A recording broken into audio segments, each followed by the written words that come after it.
আজকের মাহফিলটা আমার আপনার জীবনের শেষ মাহফিল হতে পারে কি পারে না বলেন? একটু বাজান আওয়াজ করে বলেন, হতে পারে কি পারে না? হতে পারে আজকের আপনার আমার সঙ্গে, আপনাদের সঙ্গে আমার সঙ্গে শেষ দেখা, হতে পারে আজকের রাত্রিটা আমাদের জীবনের শেষ রাত্রি। এই জন্য বলবো বাজান গো, শেষ জীবনের শেষ মুহূর্ত মনে করে, জীবনের শেষ রাত্রি মনে করে, জীবনের শেষ মাহফিল মনে করে আমার ভাইরা, আমার বন্ধুগণ আমলের নিয়ত করে দিনই মজলিসে বসে যান। আল্লাহর নবী বলেন, কোন ব্যক্তি যদি দিনই মজলিসে যদি আমলের নিয়ত করে কোরআন ও সুন্নাহর কথা শোনার জন্য বসে যায়, আল্লাহ নবী বলে গো, ওই ব্যক্তিটার জীবনের গুনাহগুলো আমার আল্লাহ ওই ব্যক্তিটার জীবনের গুনাহগুলো আল্লাহ রাব্বুল আলামিন মাফ করে দেন। জোরে কোন সুবহানাল্লাহ। আল্লাহর নবীজি তিরমিজির বর্ণনায় বলেছেন, কোন ব্যক্তি যদি দিনী মজলিসে দিন শেখার নিয়ত করে বসে যায়, রহমতের ফেরেশতারা চারপাশে গোল হইয়া আল্লাহর দরবারে ওই ব্যক্তিদের জন্য মাগফিরাত আর নাজাতের দোয়া করতে থাকে। জোরে কান সুবহানাল্লাহ। আমার আল্লাহ এই আয়াতে ডাক দিয়ে বলল, নবী গো,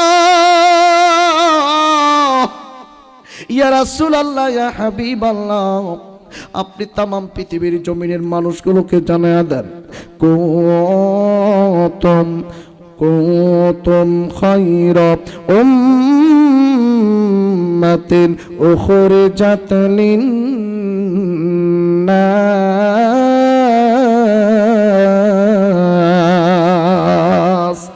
আমার আল্লাহ রব্বুল আলামিন ডাক দিয়ে বলে, নবী আপনি জানায়া দেন এই সমস্ত মানুষগুলোর কথা যারা ঈমান আনছে, যারা আমল করছে, ওই সমস্ত মানুষদেরকে বলেন, এই পৃথিবীতে আমার আল্লাহ যেই সমস্ত মানুষগুলোকে পাঠাইছে, এই মানুষগুলো হলো সর্বশ্রেষ্ঠ উম্মত।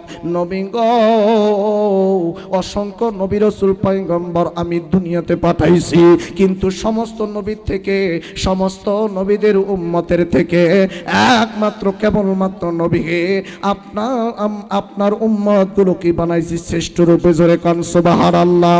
এ বন্ধু, অসংখ্য পয়গম্বররা গো, আমার ভাইরা আল্লাহ রাব্বুল আলামিনের কাছে দোয়া করতো, আল্লাহ নবী পয়গম্বর বানাইছো, আমারে যদি নবী পয়গম্বর না বানাইয়া আখিরি জামানার মুহাম্মদ সাল্লাল্লাহু আলাইহি সাল্লামের উম্মত বানাইতা, নিজেকে আরো বড় ধন্য মনে করতাম। জোরে কান সুবহানাল্লাহ।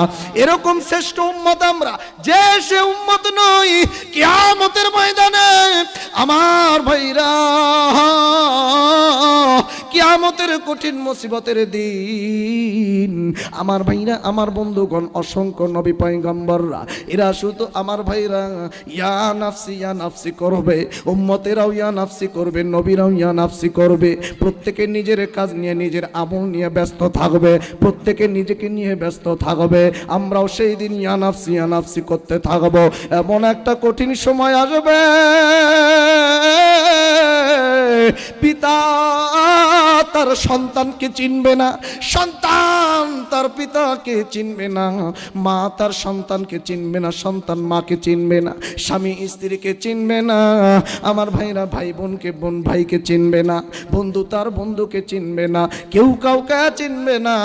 পাগলের মতো ছোটাছুটি করবে, নিজের কাজ নিয়ে নিজে ব্যস্ত থাকবে।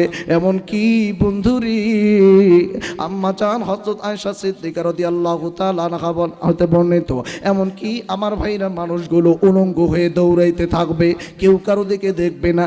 এই কথাটা যখন আমার নবী আম্মা জান হযরত আয়েশা রাদিয়াল্লাহু তাআলা আনহাকে বলে, আয়েশা রাদিয়াল্লাহু তাআলা আনহা ডাক দিয়ে বলে, নবীজি উলঙ্গ হয়ে মানুষ দৌড়াবে।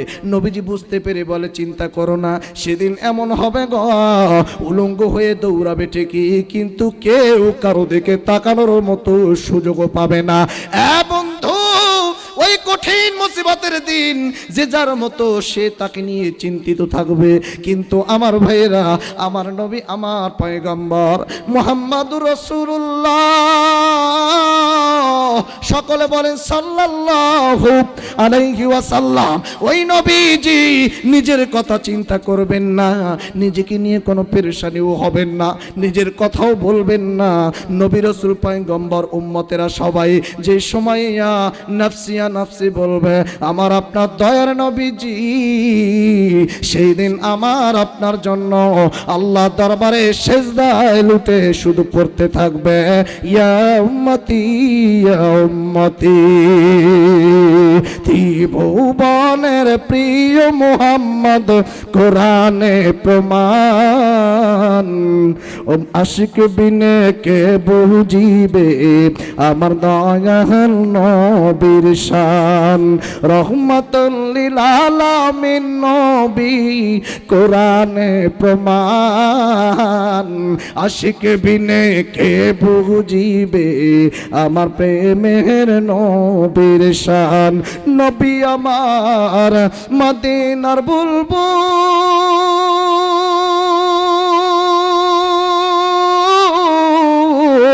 মারহাবা।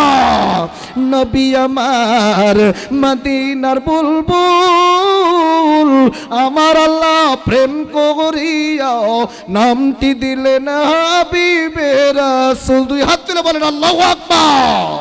নবী আমার মদিনার বুলবুল, আমার আল্লাহ ভালোবাসিয়া নামটি দিলেন হাবিবে রাসূল। ওই নবীকে দুঃখ দিলে, ওই নবীকে কষ্ট দিলে থাকবে না ঈমান।